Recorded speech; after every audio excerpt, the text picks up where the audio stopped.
Hello and welcome to our podcast, The Pet Biz Project, the show which helps pet brands, marketers, business leaders and entrepreneurs to build more meaningful relationships with and sell more effectively to one of Australia's fastest growing consumer groups, pet parents.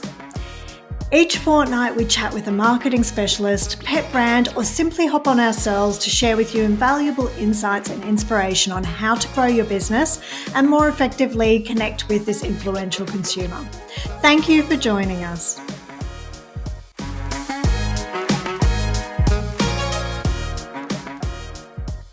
Welcome to the Pet Biz Project podcast. So today I'm really excited to be interviewing Katy and Michelle, who are dog mums, passionate creatives and devotees of all things dog lifestyle. They are the lifestyle pet photographer and writer duo behind Melbourne-based Dogfolk Pet Photography. And for over 4 years now, Katy and Shell have celebrated the special connection between dogs and their people, capturing beautiful family memories at home. Their work has been featured on Daily Dog Tag, Australian Dog Lover, Beast Coast, Smart Company, and of course on their very own lifestyle website, Pretty Fluffy. Guided by their passion to see dogs and their families live their best lives together, Katy and Shell are also the owners and editors of Pretty Fluffy, one of the ultimate online lifestyle destination guides for dog lovers. One that showcases the best pet brands and pet photographers, keeps up to date with the latest pet products and trends, promotes animal health and well-being, and nurtures a community that inspires dog lovers from all walks of life. Katy and Shell live in Melbourne, Australia, with their two much-loved Cocker Spaniels, Ziggy and Sunny, and we have the pleasure of having them join us today on the Pet Biz Project. Today we talk about how you can create great product placement images for your brand with some quick and easy tips on how to keep things simple and do it yourself at home. We also talk about what it looks like to hire Katy and Shell to help you create amazing brand and product images for your business. They also share their inspiration to create a community of like-minded dog-loving folk and also to help support small businesses to have a greater reach with their products than what they could maybe achieve on their own. We also dive into talking about the importance of diversifying your marketing efforts and not placing all your eggs in one basket, and how some of the social media platform algorithm changes have created challenges for them in their business and how they overcame these. So join us on this episode with Katy and Shell as we share with you some of the ways you can build meaningful relationships with pet parents. Enjoy. Welcome, Katy and Shell. It's great to have you guys here on the Pet Biz Project. So I'm really looking forward to talking with you both today because you don't have just one pet brand, you've got two pet brands. And so it's going to be super interesting to dive into both your areas of expertise and really understand how you build meaningful relationships with pet parents. So first of all, I suppose I first came across you guys through Dogfolk Photography. So let's start there because I know that's sort of where the pet journey sort of begins. So can you tell us what inspired you to start Dogfolk Photography? Yeah, absolutely. So I've been a family photographer now for about 10 years. So I go into families' homes and take photographs of their children and newborns and maternity sessions and that kind of thing. So when we got Ziggy, we kind of realized that there was actually nobody taking photos in pet parents' homes. It was always, at parks or in studios or that kind of thing. So, and because it's such a popular industry for children, we were kind of like, well, why is nobody, doing that? For fur children. For fur children, for fur kids, exactly. Because, so much magic happens at home. So why, so that's what we thought, are we crazy or should we just give this a go? So, so that's sort of where the initial idea came from. Yeah, we were like, well, is no one doing it because it's not popular or just no one sort of thought of this style of pet photography? So we definitely took a chance. And it's worked out well for us. So because I know from my own experience with my girl Ash, she's a Labrador, but she's quite nervous. She's a nervous little anxious girl sort of thing. And I know sometimes that, when we've had photography done like out in parks and things like that, it just exacerbates that anxiety a bit. See, there's so much going on around them, whereas in their own home there's just that sense of comfort and trust and security, isn't there, which must help a lot with when you're taking photos. Yeah, absolutely. I mean, it's always such an achievement to us when we have families, we get them to sort of lie on the bed and cuddle their dogs and close their eyes, and they're actually they just pause for this 5 minutes, and we're like, wow, it's actually such a beautiful thing to capture. It is because it's quite an intimate thing, because we are in people's personal spaces, like in their homes, like on their bed sometimes, like on their couch, like and people don't know us, but like I think we get to know our clients really well, on a really lovely personal level. So there's many benefits to in-home pet photography, and calming the pups down is one of them, and also being a real personal shoot as well, because when you're at home, your home really reflects your family and your personality and things like that. So it's got that real personal element to it as well. And everyone's different, which we love. And with Dogfolk photography, you don't just do sort of photography for pet parents, do you? You also do it for pet brands as well? Yes, exactly. And I think what's really awesome about that is I think more and more pet brands are leaning or realizing the value of lifestyle photography for pets, because pet parents love spending time with their dogs at home. And I guess especially post-pandemic and that as well, we all spend a lot of time with our dogs at home. It's instantly relatable. I think. And it has that warm, again, it's a warm personal feel about it, as opposed to like studio photography or outdoors photography. I mean, they have their benefits, of course, and some brands have a real strong modern look. They're gorgeous and they really suit studio photography. But other brands, they can really benefit from a lifestyle feel to their brand and to their imagery and everything. So, we've definitely been working more with brands, especially this year as well. We just did a big shoot recently, actually. We had a wolfhound round for tea and a little dashhound. So, that was really good. Different size scales, but it was great. Keeps life interesting, doesn't it? I suppose gone are the days where, the pets or the dogs especially were just, stuck outside in a dog bed outside. These days they're in, which is great. They're so much in our homes. They're part of the family. They sleep on our beds. They share the couch with us and that. So it's great that you're capturing those moments, those special moments that we have in the home with our pets. And then, so how did that lead you guys then to your lifestyle blog, Pretty Fluffy? How did that come about? Well, I think the timing of it all was just so funny, because we've been in the pet industry since 2017, so quite a while. We've come to know a lot of small pet brands, particularly Australian pet brands, and just sort of being immersed in that community and everything. And I think we really saw that there was a space lacking, particularly in Australia, like an online platform that can support pet brands. So we were already sort of talking about the possibility of like starting up a website or expanding Dogfolk. We were already telling stories on Dogfolk about the families behind our shoots and everything. So we were already we already had a bit of an editorial element to our own photography site.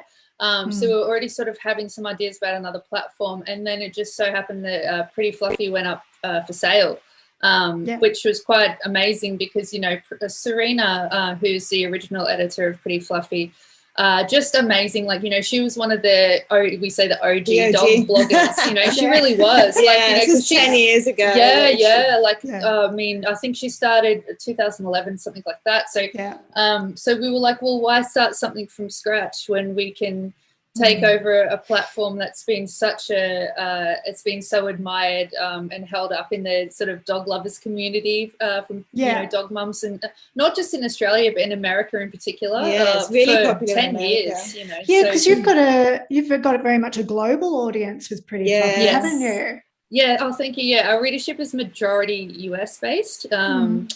And so it's majority US based. In Australia, Canada, Australia, and the UK are the other sort of big readership, sort of big audiences there as well. So you're really providing such an opportunity for especially those small pet brands, the startups that just, it's so difficult getting that exposure when you're just starting out and getting in front of people, but then to be able to access a platform like you've created that doesn't just put them in front of Australian pet parents, but globally positions their brand. Absolutely. So, and that was such a selling point to have Pretty Fluffy, to be able to do that for the small Australian brands. And that's definitely an area that we're really trying to grow is our Australian readership, which we've definitely done in the last year or so that we've had it. Hey. Yes, continue to do so. So, so it's exciting in that way.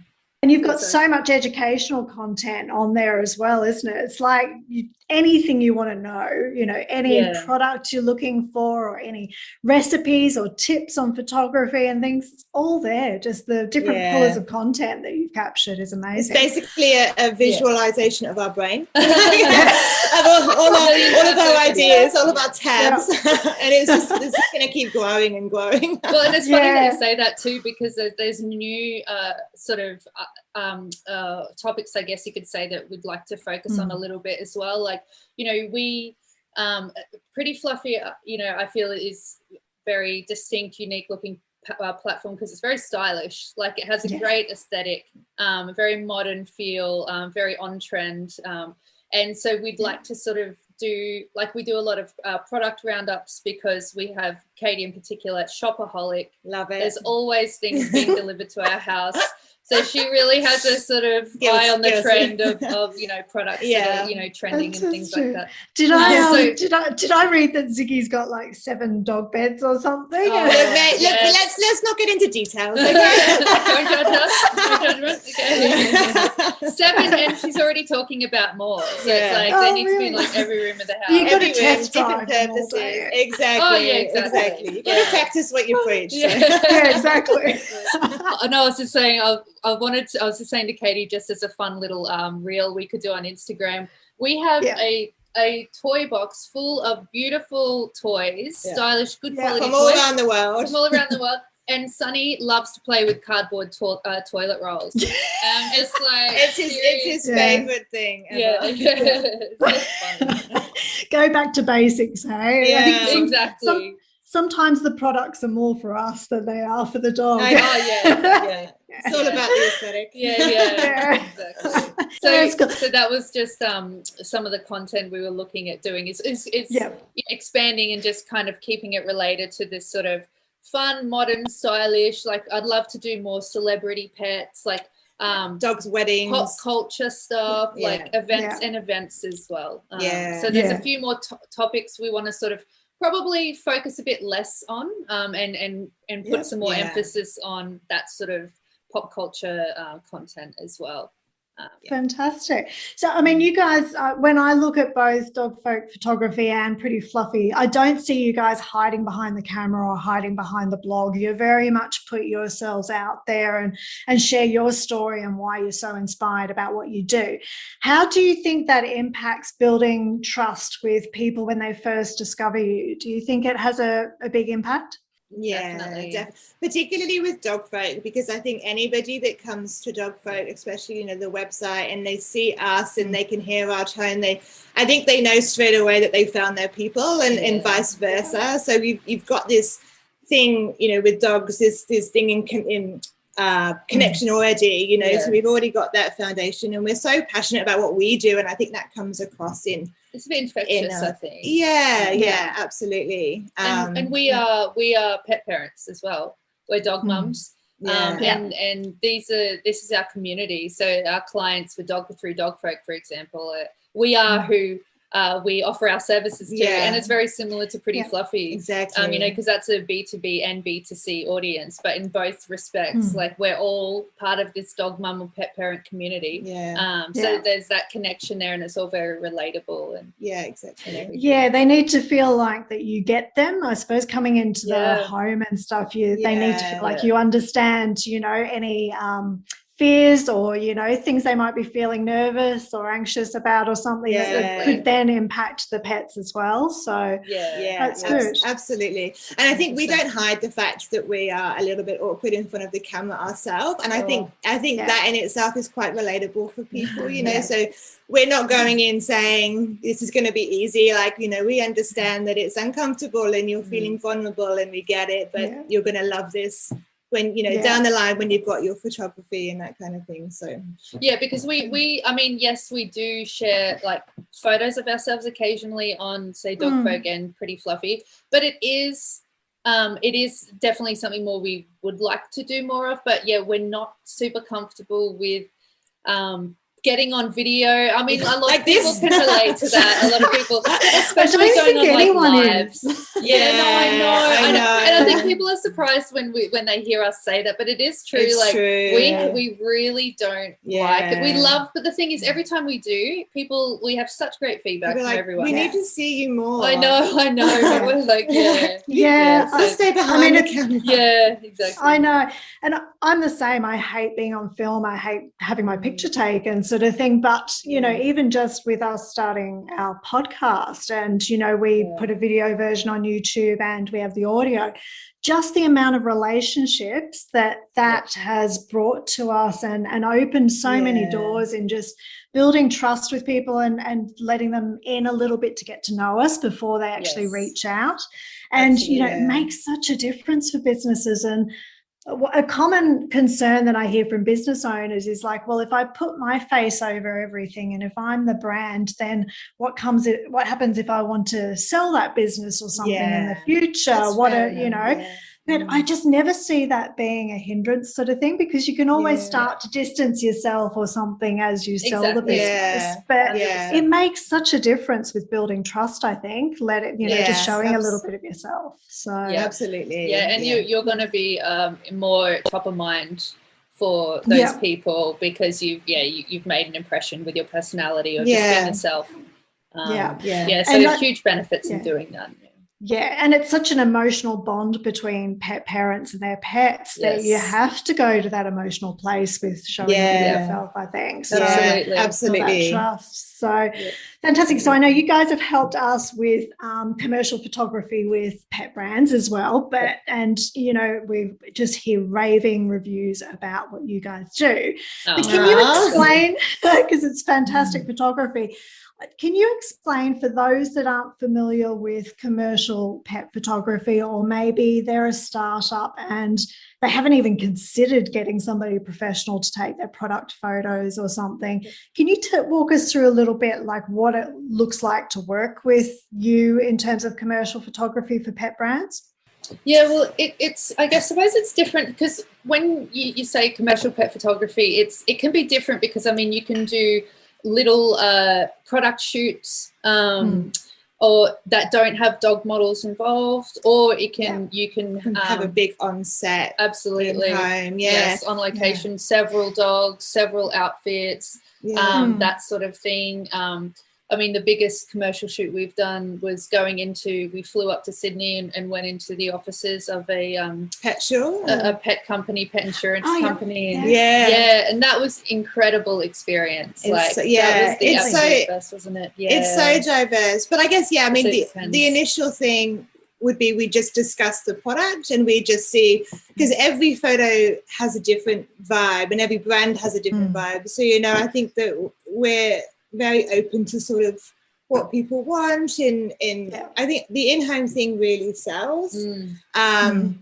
So I think we're just, if you're looking, but I suppose so the question is more sort of if you're starting out pet photographer and starting out with commercial pet photography, do you mean like what would be some tips in that respect?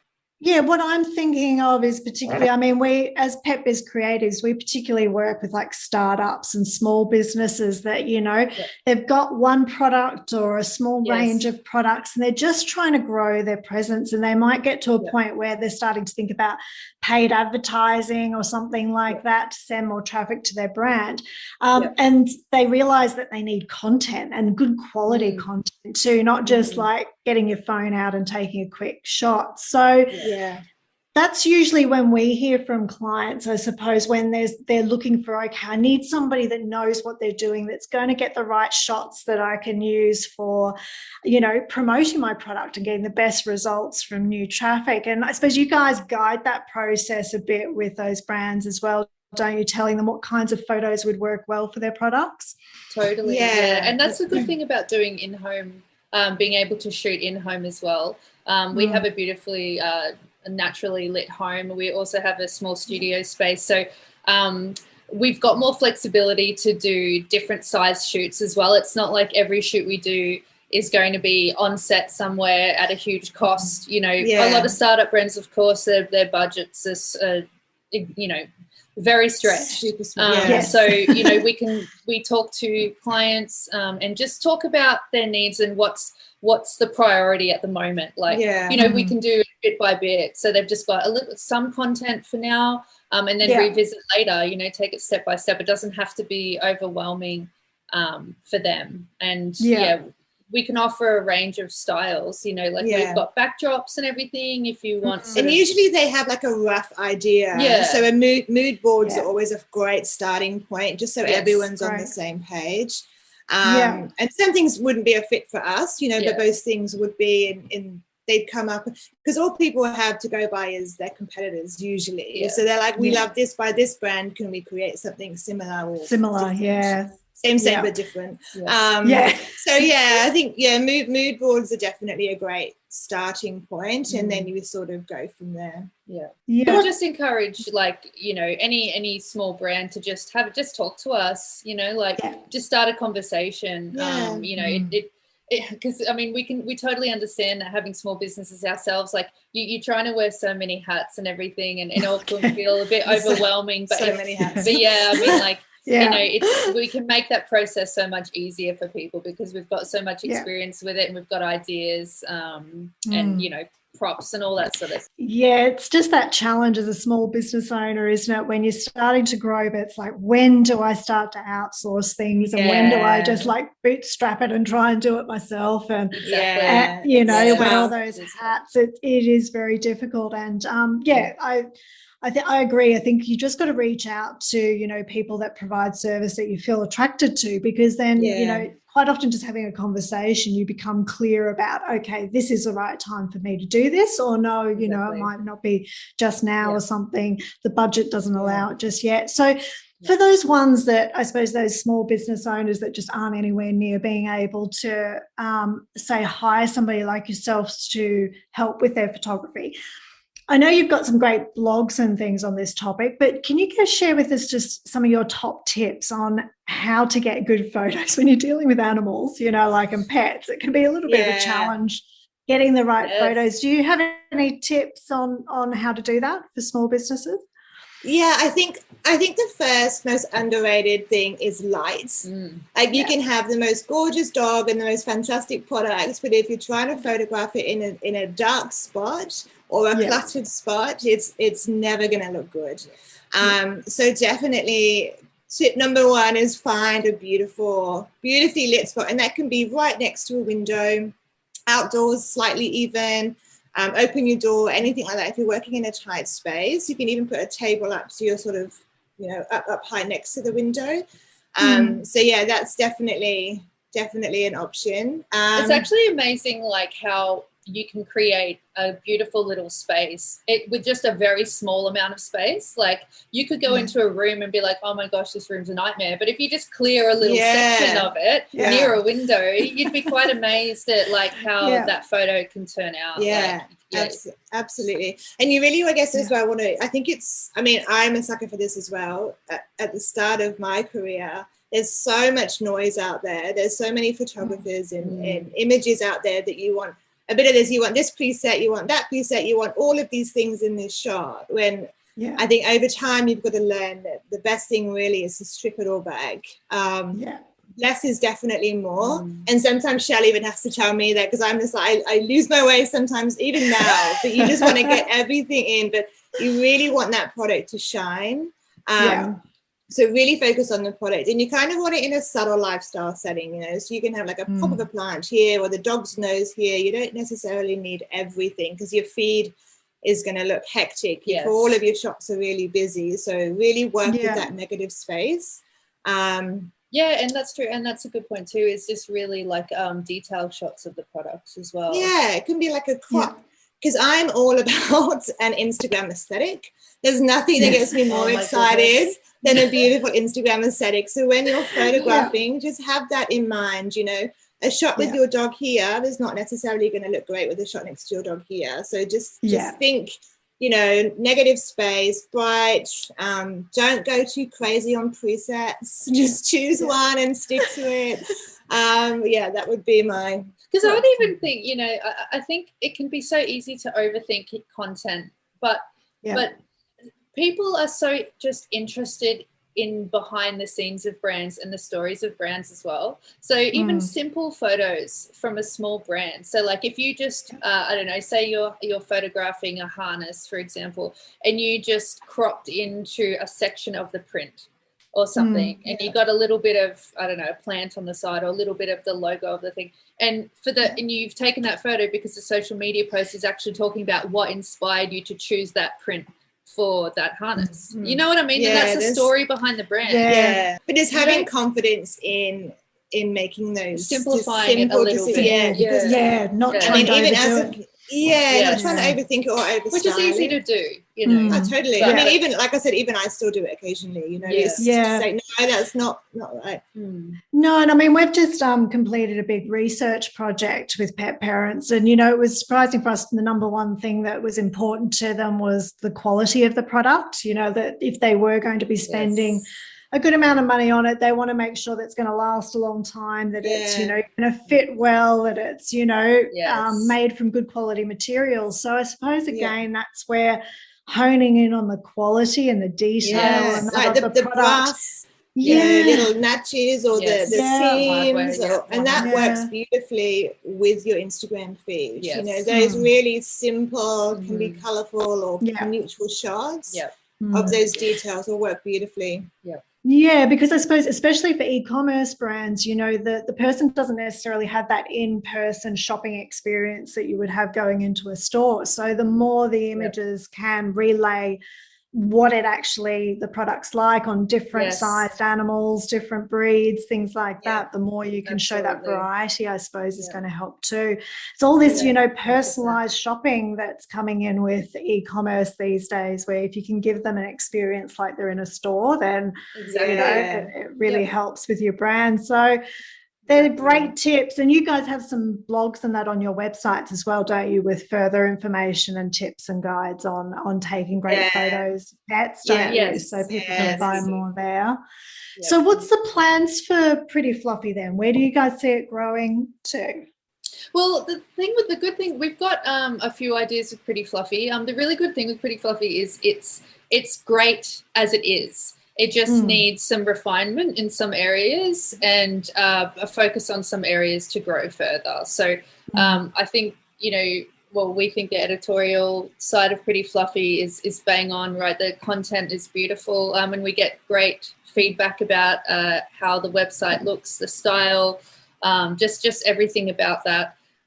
So we want to just definitely keep producing that kind of content. Start looking at some like we touched on before, just start doing a few more sort of topic areas. We definitely want to start bringing in more of a community feel to Pretty Fluffy, because the good thing with Pretty Fluffy is that it's not a blog, but it's kind of a cross between a blog and like an online magazine. Like it's not just a personal blog, and it's not an online magazine either. It kind of blends. It's kind of in between. Yeah, it's quite in between. So. And since we took it on, we definitely never wanted it to just be, this is our space. We want it to feel like a community space, you know, because we definitely have our expertise in some areas and our passions in some topics in some areas, but there's so much that we aren't, you know, we don't know, but there's amazing dog mums out there who do, and pet parents who do, and we want to feature them on Pretty Fluffy and broaden their audience and get our readers to see, you know, discover new pet parents and dog accounts and content that they haven't come across. So we definitely want to create more of a community feel there. Hey, and with more of a focus as well on products. to feed my shopping needs. Shopping habits. Yeah, exactly. So definitely. A lot more product features, a lot more product features. We need to do brand. More recipes. Recipes is pretty, because Serena was big she on was recipes. Queen on recipes. Like she had her recipe, and we love recipes. It's just one of those things we just don't get. Unfortunately, we don't get around to enough, and that is an area we do feel like we're lacking. But again, it's an area where we want to feature.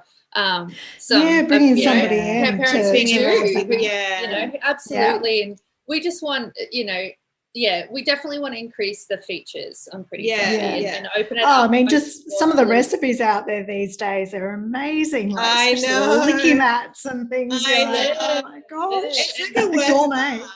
I know. Yeah, people make artworks out of their licky mats. I know. I know, it looks amazing. Eat it, because it's like ours just get like a splatter of peanut butter, a dusting of liver treats.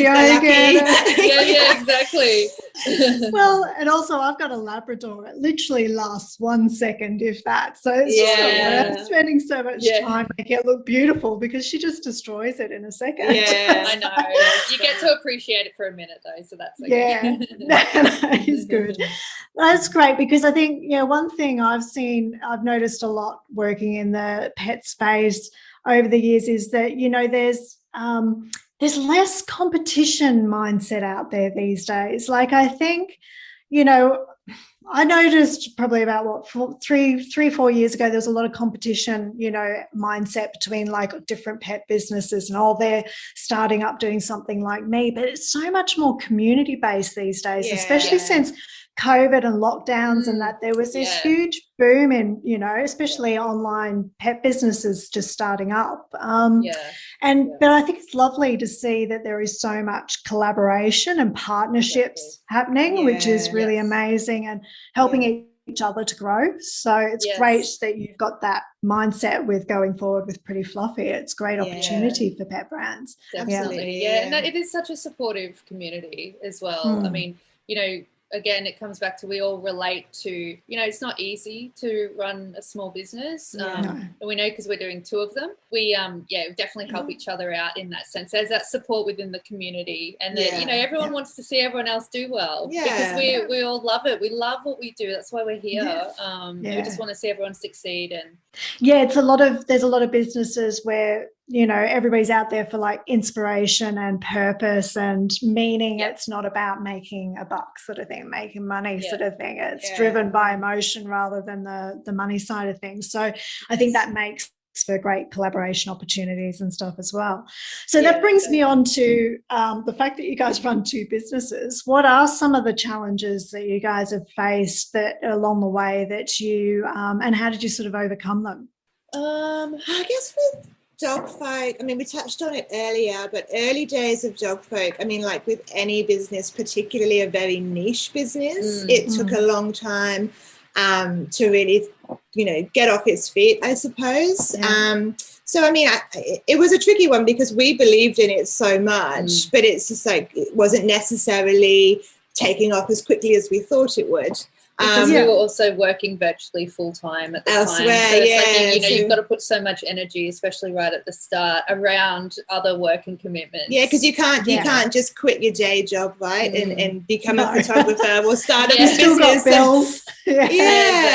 So we had this idea, but I guess, I mean, it's funny. I was thinking just today, actually, like I remember the first time I remember exactly where we were the first time that somebody bought our full gallery set, and we were driving down Sydney Road, and we got the email through, and we were like, oh my god! But it took a while, to get to that point. But I think that, I guess our advice would be just to like stick with it. I think if you believe in something so much, it can take its time, and I think that was our biggest learning thing ever, was just taking your time with it, because it does take time. Absolutely. It's a slog for some businesses, to get your message out there, and it's a journey, isn't it? It's not a marathon, not a sprint sort of thing. I think is the attitude that I'd fall into the trap myself, is like thinking that, I've got all these goals, all these things that I want to do, like starting up the podcast and things like that. I've got to do them all this year, and I set myself like 20 different goals in 1 year. It's like, really, no one's going to give a shit if it takes you 2 or 3 years to achieve it. Yeah, we've had the same conversation. We've had the same conversation, and you forget that because you think, oh my gosh, everyone's going to think this and that, whatever. It's like everyone's watching. No one thinks anything. They're busy worrying about their own problems. Exactly. Yeah. No, I think what you're saying is probably a very common feeling that business owners have. That pressure that we place on ourselves. Exactly. I mean, I guess with Pretty Fluffy, the biggest challenge we've had, and we're still sort of, I guess, dealing with is just picking up, like, I guess, putting eggs in all one basket is not something to do. So, we've had a few troubles with Pinterest and traffic and things like that. So, and we've been working with the Pinterest traffic, because we got a bit unlucky. So when you're taking on a primarily like website-based business, obviously traffic is the main important thing with your business and everything. And with Pinterest, for example, it used to do very well for Pretty Fluffy. I think it was because the thing is the algorithm changed. Unfortunately, the algorithm changed in the first year that we had it. So we've had to adapt. And even now we are only just, we definitely recovered a lot from that. We've just had some massive learning curves. And with Pinterest in particular, we're about to have a whole new system, basically, which we're super excited about because this is the thing with Pretty Fluffy is it's full of amazing content. But it's just, it's some tweaking to get it to be found, if you know what I mean, because you've got Google SEO is a whole technical area, and then you've got Pinterest. So it's a lot of sort of maintaining and managing, these things. And Pretty Fluffy is an old site. It is over 10 years old, which has amazing benefits in some ways. We've got an excellent domain rating and just great traffic through great content. But also there's been, challenges with that as well. Because it is an old site, there's older content on there, which has caused some problems at times. Algorithm changes, those kinds of things. So it's been like a huge learning curve. Never ends, does it? As soon as you're exactly. But it's actually funny because it's actually even got me thinking, like, we'll never have the time to do it because between like Pretty Fluffy and Dogfolk, we're busy. But I'm like, there's people out there who have businesses doing website flipping and everything, and it's great. I just love coming into Pretty Fluffy and like we love the content, we love doing all that. But like, it's just great seeing the website evolve, from our perspective anyway. And it's just great that some people, that is their careers. They go in and buy sites, improve them, grow them, and then sell them on. We're not going to sell Pretty Fluffy, like we're going to keep it. But I mean, just that it's almost like a makeover, right? It's like because improving otherwise, because Serena was selling it, and it would have just been such a shame to see it go by the wayside. So it's it's awesome, to be coming in and doing what we're doing with it. Yeah, I mean, it's one of the reasons we bang on so much about in our business about email marketing is because there's so many changes with the algorithms all the time that, it's great to have people discover you, whether it's Google or on social media, but unless you've got them on your email list, you don't really own that relationship, do you? To be able to sort of have a little bit of certainty that you're going to show up in front of them when you want to. So it's so true. So many things to manage though, isn't there? It is, and it's a matter, and that is the challenge, is prioritization really, because it's sort of like, we do have some people on our team, not full-timers, just helping us in different areas at different times. But we're just not at the stage yet where we can have as much help as we would like with certain things. We're essentially still a two-man band, I guess you could say. But we definitely do outsource with a few things.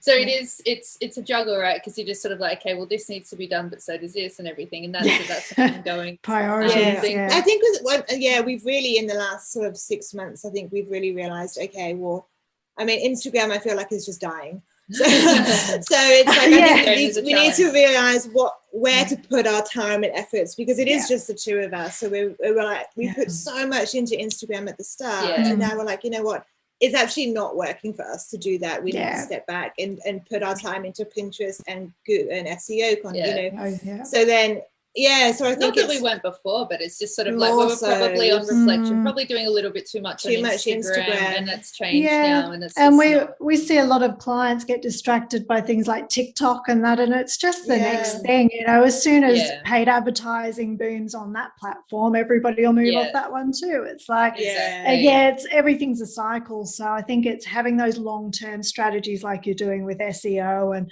making sure an email list building, that you're protecting yourself, that when those things change, you've still got that foundation there to still work off. So email is so important as well. We've got a good subscriber. You've got a great base list. Well. Yes, and that's just growing as well. So definitely traffic diversification. It's a long word, but it's definitely what you want to be doing. As a brand. Protecting your business, protecting your brand, and making sure, as you say, not putting all your eggs in one basket. So 100%. And actually, that's also why Pretty Fluffy is a really good platform for businesses as well, because it's another place that you can share your message and diversify your traffic a little bit as well. So it's a great place for that. So as part of, the Pet Biz Project, we're very focused on building meaningful relationships with pet parents and talking to other businesses about how they do that and why it's so important. So can you guys tell me why you think it's important to build those relationships with pet parents rather than just spamming them with salesy promotional stuff all the time and expecting them to engage with you?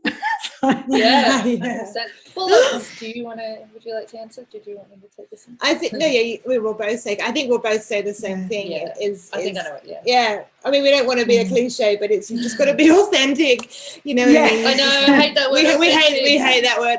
Be yourself. Be yourself. Be real. Just be you have, and you've got to just get to know people and speak, like we touched on earlier, be vulnerable with people, and don't just put some of your story in there as well as selling your products. People buy into people at the end of the day. They don't buy the products, whether it's super cheap, they're buying from that person and their story. So I think it's super important. Absolutely. People need to feel like they know you know what I mean? And it creates that trust and that connection with people. Like it's so lovely. Like, we're not on Instagram as much as we used to, but when we are on Instagram now 2 or 3 times a week, we have some great conversations with people on Instagram. And, I personally, because I think I'm on Instagram a bit more than you are, but I love that side of it. I love connecting with other pet parents and and it's just funny. It's lighthearted, 90% of the time. Sometimes it's, it's health tips or whatever, but like it's just so great connecting with people. And it's a two-way street in that sense, like people, trust us through speaking with us or whatever. And, we become part of that community as well. Like we love it too. So it's sort of, you do need to be yourself, which it's not always easy. Because you do have to put yourself out there a little bit. But every time we've done that in the past, it's always just, paid back so much for us, because people have been so lovely. They're like, love seeing your faces, or they connect with our stories or relate to the things we're talking about. And it's so nice, isn't it? It's been such a rewarding part of both of our businesses, especially with Pretty Fluffy, I suppose, because like we were saying earlier, Pretty Fluffy was Serena, and although Serena her face wasn't necessarily on Instagram so much, or part of the brand so much, people knew of Serena. So, as we were going into it, we were just like, oh, how much of the brand is Serena? And are we going to be accepted by the audience? And so it was definitely a nervous. It must have been a bit nerve-wracking. Different, same, but different to us, So, but it's been amazing. Everyone's been so accepting, and, Dogfolk and Pretty Fluffy. It's been really good. And I think that's where it benefits, being a pet parent yourself. It's thinking about, from a marketing perspective, how do I like to engage with pet brands? And I quite often follow a pet brand for like 6 to 12 months before I might even purchase from them sometimes. Exactly. And I go through every detail I can to make sure they're as legit as they say they are. Yeah. They're not, Yeah, absolutely. I think because it's that relationship similar to, mums and their kids, and that it's you're not just buying something because you like it, the look or feel of it. You're buying something also wanting to know that it's going to keep your pet safe. It's going to be good for their health and well-being. It's going to give them emotional, mental fulfillment that they need. So there are so many factors that are hugely important and emotionally based in a purchasing decision. So and I think there's so much competition out there. I think the people that are more, visible, or you can just tell that their brand is coming from a place of heart and soul. People will buy into that over a cheaper competitor. Yeah. So what's next for you guys then? What big projects or plans have you got coming up? Well, we're going on holiday soon. Yeah, we need a holiday. Don't we all need it? Definitely time for a holiday. Yeah. That's in a few weeks. That's the first. Have a good break. That's the first thing, And then as soon as we come back from that, with Pretty Fluffy, we're going to be going straight into our Christmas gift guides. So that's exciting because, and it's just sort of great, sharing all the amazing products from pet brands here in Australia and America and things like that too. And I love it. It's just such a great range. I love seeing all the submissions come through when all the brands sort of want to share. God, there's just some great ideas and great products. So we're looking forward to that with Pretty Fluffy. Dogfolk, we've got quite a few bookings actually coming out, which is great. And Dogfolk finally, so it's funny, our logo was drawn by Shell and I in about 6 minutes in words. Like, you shouldn't be telling people that. It looks amazing. This is great. We actually have had we do really like it. But anyway, so it's finally having a rebrand. So that's what me and a designer are finally getting our heads about a final design for that. So that'll be launching soon. So that's Dogfolk. Oh, exciting. Probably January. We'll probably just start the new year fresh with a new look for Dogfolk. So that's exciting. Good. Yeah. Great. I think massive long-term goal for Dogfolk is we want a coffee table book. We really want to, eventually that's what we want to do. Hey? Yeah, exactly. Oh, fantastic.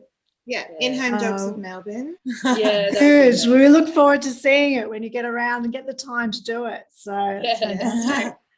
So how can people get in touch with you guys? So what's the best way for them to reach out and connect with you if they want to talk either about Dogfolk or whether they want to talk about Pretty Fluffy? Yeah, well, I'd say with Pretty Fluffy, probably easy. It depends. If you're a brand, you can email us or send us a DM, and we'll probably carry the conversation over to email. That's Pretty Fluffy _ or Pretty _ hang on. What is it? I should know this. Maybe just Pretty _ Fluffy. We'll cut that part. We'll cut that part out. Don't worry, we'll put everything in the show notes anyway. Put it in the show notes. Exactly. We'll send it over later. Don't worry, we're going to sort it. Read the show notes, please. Refer to notes below. Don't listen to Katy. You're excused for not knowing it because having 2 businesses, and then there's so many ways people connect with you these days. You just try to make her feel better. Thank you. Thank you. I appreciate it. It's been a long week. I know. Yeah, true. Friday afternoon. Yeah, exactly. Friday afternoon recording. It's like exactly. Oh dear. Oh, that's good. And for Dogfolk photography, we'll put your website in there. They can contact you through the contact page. Is that good? Absolutely. Yes.